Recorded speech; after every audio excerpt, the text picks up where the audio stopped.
and I quote, "In a class-conscious society like the Philippines, she knew how to move between different social circles, as comfortable with the upper elite as she was with cameramen and drivers. There's a class divide at times between reporters and cameramen, but for Cess, it did not exist. Ladies and gentlemen, the ultimate professional, a hard-nosed reporter, a tireless, and may I say, bull-headed truth seeker, Cess Orenia Trillan."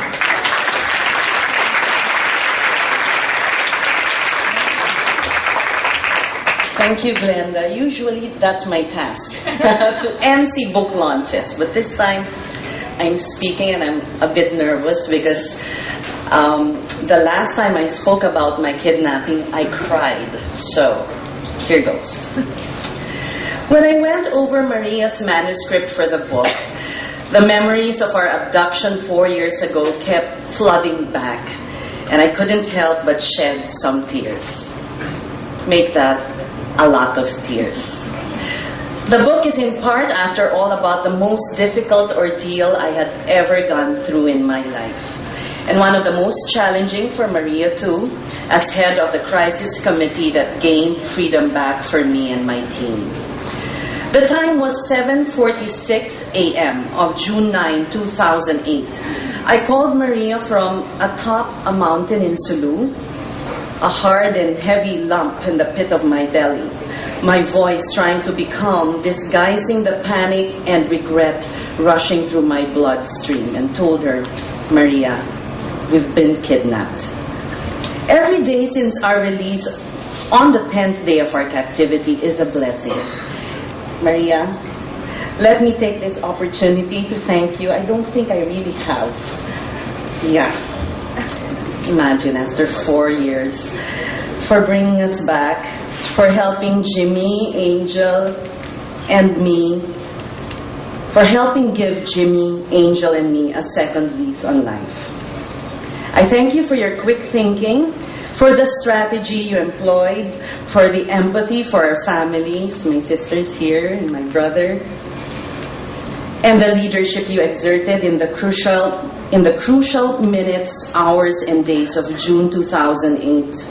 On the second day of our captivity, I began to write a journal, and in one of the first entries I wrote, "During the day, when you gaze at the deep blue sky, or at night as you look up to the darkness dotted with stars and a crescent moon, you wonder how the Sulu sky can shelter such cruelty." It was really very beautiful in Sulu. It still is.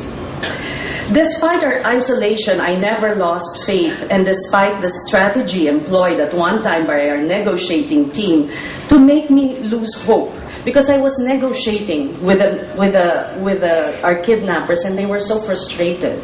So they weren't taking my calls. They ended my calls. But my faith never wavered in my network's ability to get us out. And the book, for the first time, gave me a picture of those harried days in the crisis center as Maria, Glenda, Chari, our families raced against time to get us out. Maria and I started our journalism careers almost the same time. I recall seeing her the first time in PTV4 in 1986, where I began my career when it was still called the Maharlika Broadcasting System. I joined MBS4 as a trainee in 1985 in the waning months of the Marcos administration. Make that regime. 1986 was a heady time in TV journalism, and Channel 4 was the most watched station then. And Maria was fresh from the US, assisting our network in auditioning for newscasters. When I joined ABS-CBN in 1989, Maria at that time just moved the program probe to another network. And finally, fast forward to 2005, our paths crossed again. Maria was first tapped to be a consultant at ABS-CBN News and Current Affairs, which she eventually headed in June of that year. It was at Maria's urging that I returned to reporting from the field, which was my real passion. It was under her leadership, where she enshrined meritocracy and accountability, that I found the inspiration to go back to the field again. Which brings me to what I'd like to talk about today, why journalists do what they do. And let me explain, not in my own words, but in the words of a respected opinion writer. I couldn't help but smile when I read Maria's book, recalling what I had told her during that first call. Maria, am I fired? It sounds funny now, but you can fire me when this is all over, I said. I'm glad she didn't go to that extent, but I fully accepted the suspension that was imposed on me after returning to the network. During that time, one of the blogs I came across was that of a former and dear departed mentor, Ding Gahelonia, quoting Inquirer columnist Conrad de Quiros. Ding wrote, "Amidst the din of all the prognostications and free-for-all posts in the blogosphere about just why Ces Drilon, an established TV journalist, decided to insert herself into a no-man's land where criminals instead of government forces in overwhelming numbers have mastery of the terrain, we have finally come across a worthy and most succinct comment from the mainstream press." Gahelonia quotes De Quiros, who wrote while we were still in captivity, and I quote him. "I know Ces personally, and I take my hat off to her and to others like her who would scour the lengths of the earth to do a story, those lengths being literal and psychological. I don't know what a horrendous thing I don't know that a horrendous thing like this really offers any lesson or drives home any point. But if it does, it can only be a couple of things. One is to put to rest once and for all what the authorities were saying last year during the Pen incident. As we know, Ces and several other journalists were arrested there and detained briefly, presumably for being where they did not belong. Specifically for insisting on covering government's effort to put down the mutiny despite being told not to by the authorities on the ground of national security. They were released later, but not before Maria Ressa and other media representatives took issue with a patent trespass on press freedom. You will not hear any government official saying now that Ces had no right to be in Mindanao on whatever ground. If her situation today says anything, it is that she has as much right to be in Pen then as she has to be in Sulu today.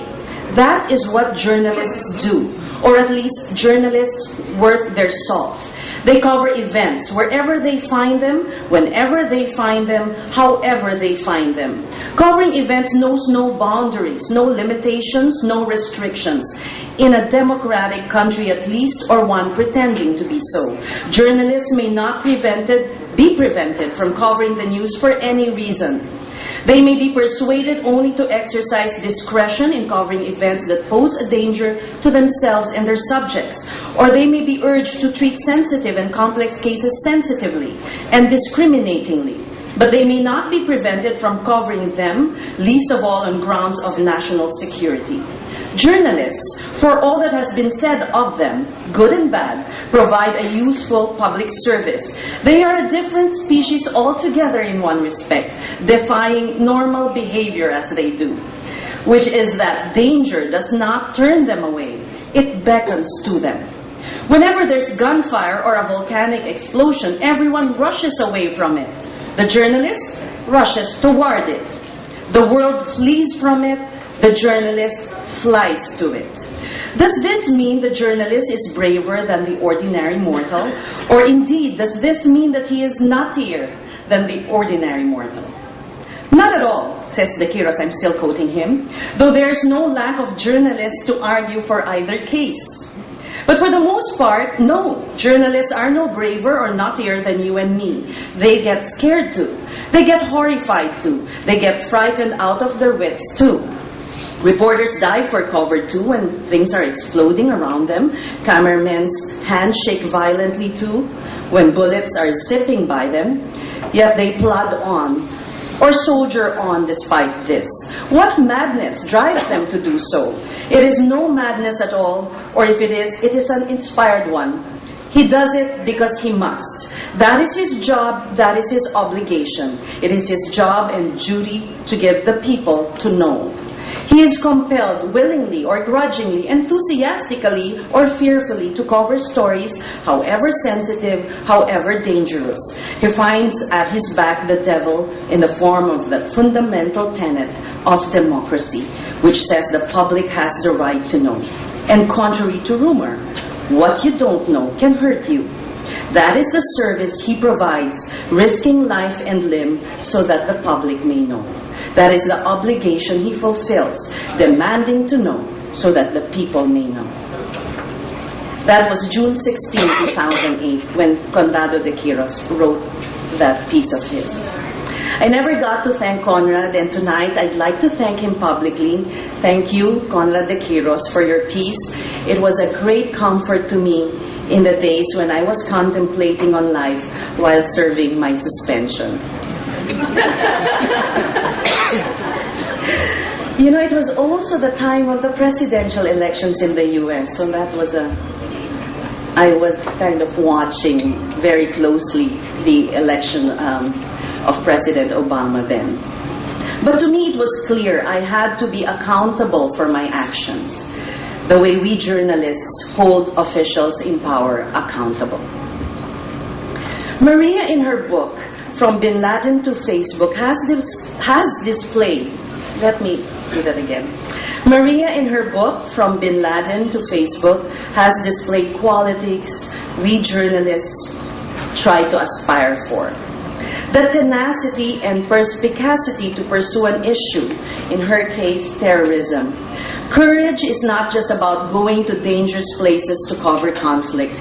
It is also about the strength, the diligence, the persistence, and the firmness of mind to discover and investigate. Her work will be valuable in understanding and helping stem the spread of terrorism, which is now taking advantage of new technology available to all. In the end, it all comes down to a very simple aim, which we should never lose sight of as journalists: to make a difference in the lives of people, and most especially at this time for our Muslim brothers. Thank you so much, and a good evening to you.